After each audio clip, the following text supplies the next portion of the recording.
Saint Augustin, traité sur la très sainte Trinité, livre 1, chapitre 13 et suivant. Chapitre 13. Dans quel sens le Père ne doit-il pas juger ?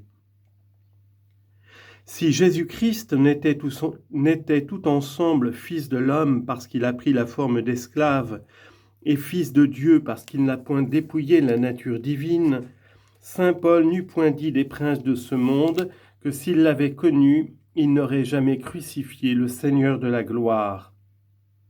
1 Corinthiens 2, 8. C'est en effet comme homme que Jésus-Christ a été crucifié, et néanmoins les Juifs ont crucifié le Seigneur de la gloire. Car le mystère de l'incarnation consiste en ce que Jésus-Christ est tout ensemble Dieu-homme et homme-Dieu.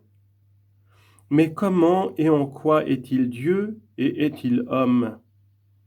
Un lecteur prudent, pieux et attentif comprendra aisément avec la grâce de Dieu. Pour moi, j'ai déjà dit que comme Dieu, il glorifie ses élus, parce que comme Dieu, il est le Seigneur de la gloire. Toutefois, il est vrai de dire que les Juifs ont crucifié le Seigneur de la gloire, puisqu'on peut dire que Dieu même a été crucifié, non en la vertu de la divinité, mais en l'infirmité de la chair. Confère 2 Corinthiens 13, 4. C'est aussi à Jésus-Christ comme Dieu qu'appartient le jugement, parce qu'il juge par l'autorité de sa divinité et non par la puissance de son humanité. Néanmoins, il doit comme homme juger tous les hommes, de même qu'en lui le Seigneur de la gloire a été crucifié. D'ailleurs, il nous l'affirme ouvertement par ses paroles, « Quand le Fils de l'homme, dit-il, viendra dans sa majesté et tous les anges avec lui, toutes les nations seront assemblées devant lui. » Matthieu, chapitre 25, versets 31 et 32. La suite du chapitre qui traite du jugement dernier confirme pleinement cette vérité. Les Juifs qui auront persévéré en leur malice recevront en ce jugement la punition de leurs crimes et ils tourneront leur regard vers celui qu'ils auront percé. Zacharie 12, 10. Et en effet, puisque les bons et les méchants doivent également voir Jésus-Christ comme juge des vivants et des morts, il est certain que les pécheurs ne le verront qu'en son humanité. Mais alors cette humanité sera glorieuse et non humiliée comme au jour de sa passion. Au reste, les pécheurs ne verront point en Jésus-Christ la divinité selon laquelle il est égal à son Père, car ils n'ont pas le cœur pur, et Jésus-Christ a dit « Bienheureux ceux qui ont le cœur pur, parce qu'ils verront Dieu. » Matthieu 5, 8. Or, voir Dieu, c'est le voir face à face, comme dit l'apôtre. 1 Corinthiens 13, 12. Et cette vision, qui est la souveraine récompense des élus, n'aura lieu qu'au jour où Jésus-Christ remettra son royaume à Dieu le Père. C'est alors que toute créature étant soumise à Dieu, l'humanité sainte que le Fils de Dieu a prise en se faisant homme, lui sera elle-même soumise. Et en effet, comme homme, le Fils sera lui-même assujetti à celui qui lui aura assujetti toutes choses, afin que Dieu soit tout en tous. 1 Corinthiens 15, 28. Mais si le Fils de Dieu se montrait comme juge dans la forme divine qui le rend égal à son Père, et s'il se montrait ainsi aux pécheurs, il n'aurait plus de raison de promettre à son fidèle et bien-aimé disciple, comme bienfait inestimable, qu'il l'aimera et qu'il se montrera à lui. Jean 14, 21. Concluons qu'au dernier jour, le Fils de l'homme jugera tous les hommes en vertu de l'autorité qui lui appartient comme Dieu, et non par la puissance de son humanité. Et toutefois, il est vrai de dire que le Fils de Dieu jugera aussi tous les hommes, seulement il n'apparaîtra point en la nature divine qui le rend égal au Père, mais en la nature humaine qu'il a prise en devenant le Fils de l'homme.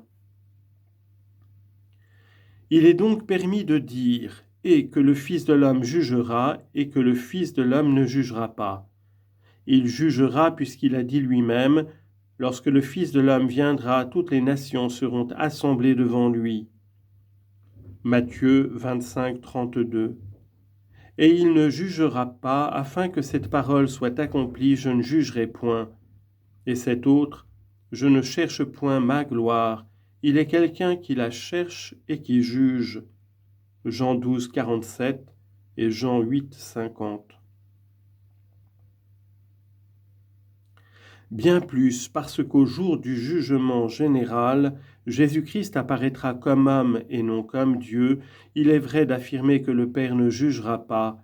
Et c'est en ce sens que Jésus-Christ a dit « Le Père ne juge personne, mais il a donné tout jugement au Fils. » Jean 5, 22.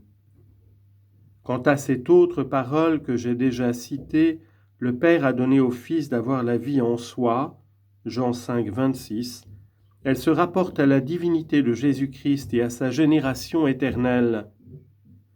On ne pourrait donc l'entendre de son humanité dont l'apôtre a dit que Dieu l'a élevé et lui a donné un nom qui est au-dessus de tout nom. Car évidemment l'apôtre désigne ici Jésus-Christ comme Fils de l'homme, puisque c'est seulement cette qualité que le Fils de Dieu est ressuscité d'entre les morts. Égal comme Dieu à son Père, il a daigné s'abaisser jusqu'à prendre la forme d'esclave, et c'est en cette forme qu'il agit, qu'il souffre et qu'il reçoit la gloire. Pour s'en convaincre, il suffit de lire ce passage de l'Épître aux Philippiens. Le Christ s'est humilié, se rendant obéissant jusqu'à la mort et la mort de la croix. C'est pourquoi Dieu l'a élevé et lui a donné un nom qui est au-dessus de tout nom, afin qu'au nom de Jésus tout genou fléchisse dans le ciel, sur la terre et dans les enfers, et que toute langue confesse que le Seigneur Jésus-Christ est dans la gloire de son Père. Philippiens chapitre 2 versets 6 à 11.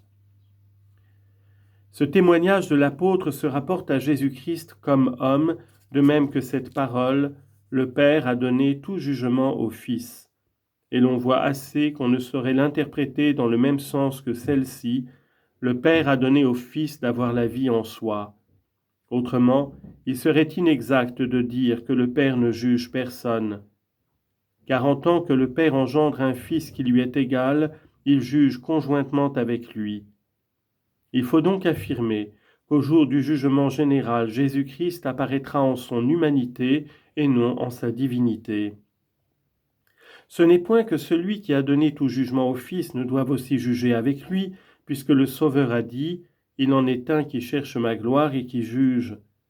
Mais quand il a ajouté que le Père ne juge personne et qu'il a donné tout jugement au Fils, c'est comme s'il eût dit que dans ce jugement personne ne verra le Père et que tous verront le Fils. Et en effet, parce que celui-ci est devenu Fils de l'homme, les pécheurs le verront et ils tourneront le regard vers celui qu'ils auront percé.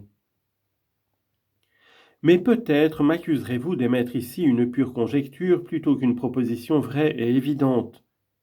Eh bien, je vais m'appuyer sur le témoignage certain et évident de Jésus-Christ lui-même. Pour vous convaincre qu'en disant que le Père ne juge personne et qu'il a donné tout jugement au Fils, il a voulu expressément marquer que comme juge, il apparaîtra en la forme de Fils de l'homme, forme qui n'appartient pas au Père mais au Fils, forme en laquelle il n'est pas égal mais inférieur au Père, mais qui lui permettra d'être vu des bons et des méchants. Il suffit de lire le passage suivant. En vérité, je vous le dis, celui qui écoute ma parole et croit à celui qui m'a envoyé a la vie éternelle, et ne sera point condamné, mais il passera de la mort à la vie. Or, cette vie éternelle dont parle ici Jésus-Christ ne peut être que la vision béatifique dont les pécheurs sont exclus. En vérité, continue-t-il, je vous dis que l'heure vient, et elle est déjà venue, où les morts entendront la voix du Fils de Dieu, et ceux qui l'auront entendu vivront. Jean chapitre 5, versets 24 et 25. Mais il n'appartient qu'aux justes d'entendre cette voix, c'est-à-dire de comprendre que par le mystère de l'incarnation, le Fils de Dieu, ayant pris la forme d'esclave, est devenu ainsi inférieur à son Père, et néanmoins de croire fermement que comme Dieu, il est égal au Père. Au reste, c'est ce que Jésus-Christ lui-même nous propose de croire quand il ajoute « Comme le Père a la vie en soi, ainsi il a donné au Fils d'avoir la vie en soi. Puis il annonce qu'au jour du jugement général, il se manifestera aux bons et aux méchants dans tout l'éclat de sa gloire, car le Père, dit-il, a donné au Fils le pouvoir de juger parce qu'il est Fils de l'homme. Jean 5, versets 26 et 27. Il me semble que cette démonstration est évidente, car Jésus-Christ étant comme Fils de Dieu égal à son Père, n'a point reçu en cette qualité le pouvoir de juger, puisqu'il le possède intrinsèquement avec le Père. Mais il l'a reçu comme homme, et c'est en qualité de Fils de l'homme qu'il l'exercera et qu'il sera vu des bons et des méchants. Et en effet, les méchants pourront bien voir la sainte humanité de Jésus-Christ, mais la vue de sa divinité sera le privilège des bons qui auront le cœur pur. Et voilà pourquoi le Sauveur leur promet qu'il récompensera leur amour en se manifestant à eux. Aussi ajoute-t-il, ne vous en étonnez pas.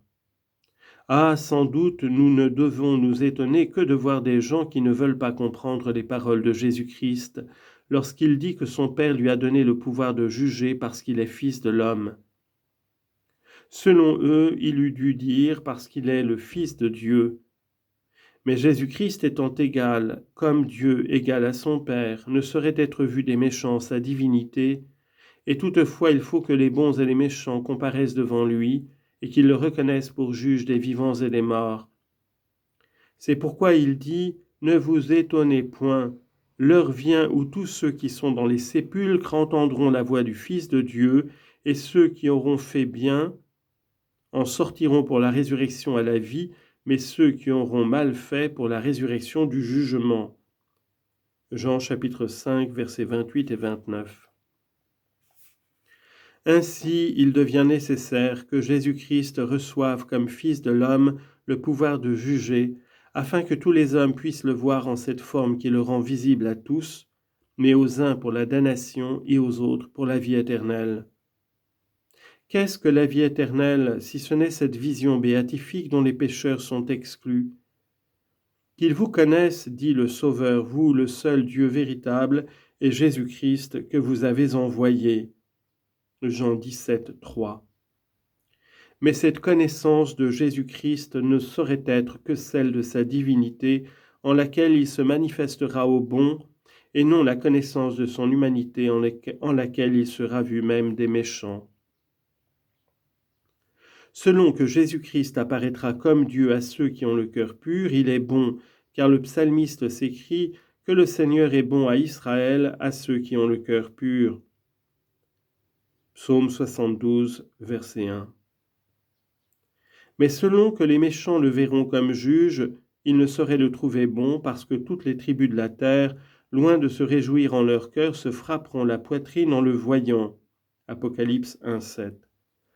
C'est aussi en ce sens que Jésus-Christ étant appelé bon par un jeune homme qui l'interrogeait sur les moyens d'acquérir la vie éternelle, lui répondit « Pourquoi m'appelez-vous bon ? Dieu seul est bon. » Matthieu 19, 17. Sans doute Jésus-Christ, dans un autre endroit, reconnaît que l'homme lui-même est bon, car l'homme bon, dit-il, tire de bonnes choses du bon trésor de son cœur, et du mauvais trésor de son cœur, l'homme mauvais tire de mauvaises choses. Matthieu 12, 35. Mais le jeune homme dont j'ai parlé précédemment cherchait la vie éternelle.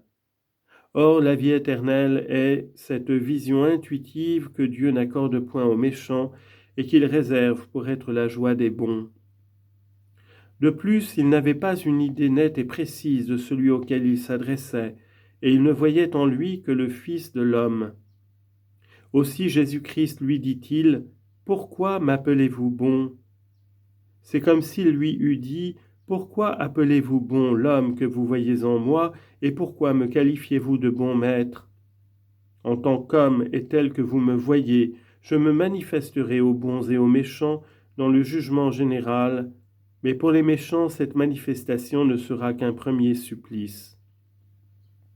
Les bons, au contraire, seront admis à me voir en cette nature divine en laquelle je n'ai pas cru que ce fût pour moi une usurpation de m'égaler à Dieu, et que je n'ai point quitté lorsqu'en m'anéantissant moi-même j'ai pris la forme d'esclave. Philippiens chapitre 2, versets 6 et 7.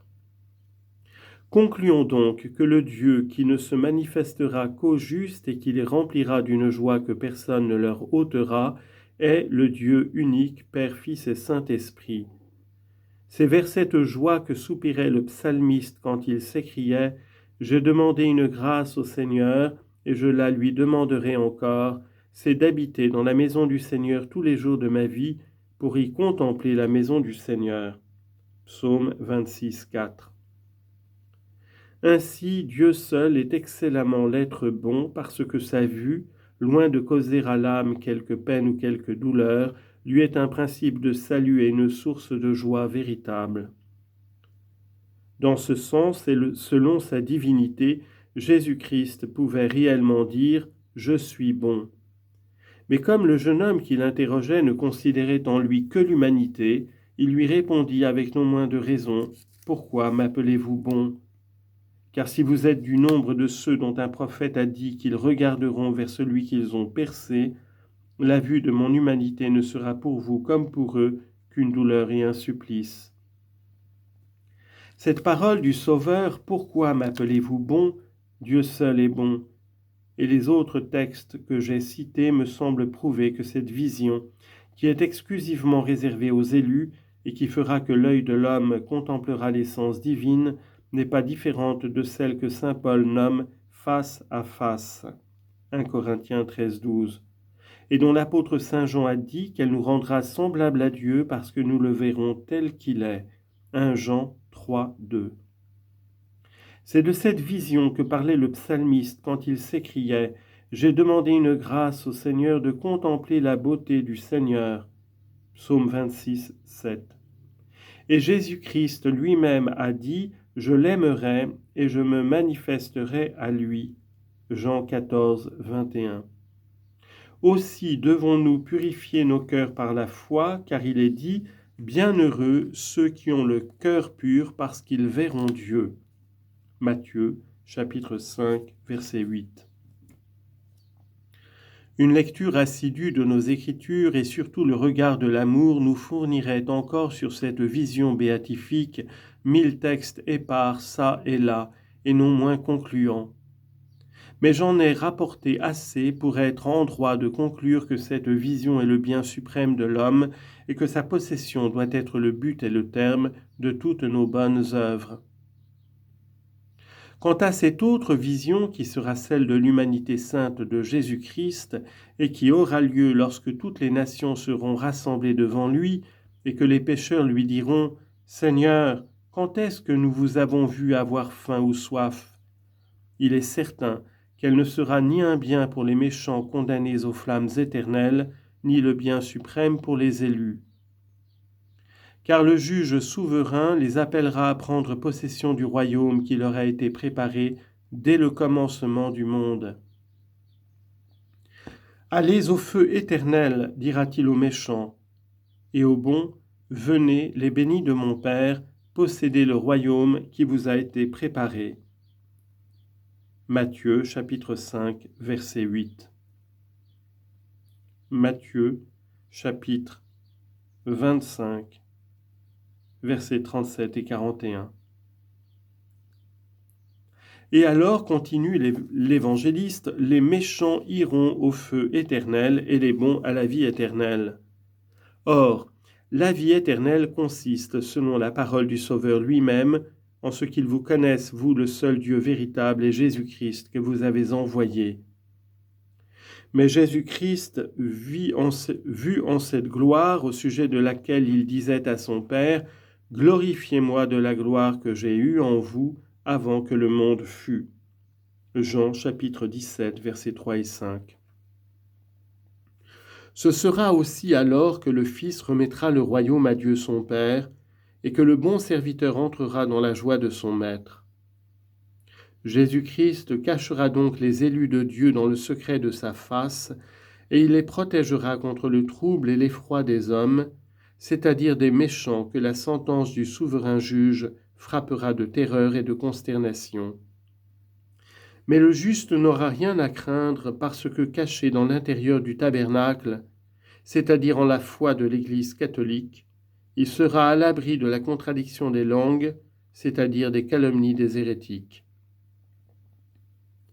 Il est permis d'expliquer autrement ces paroles. Pourquoi m'appelez-vous bon, et Dieu seul est bon?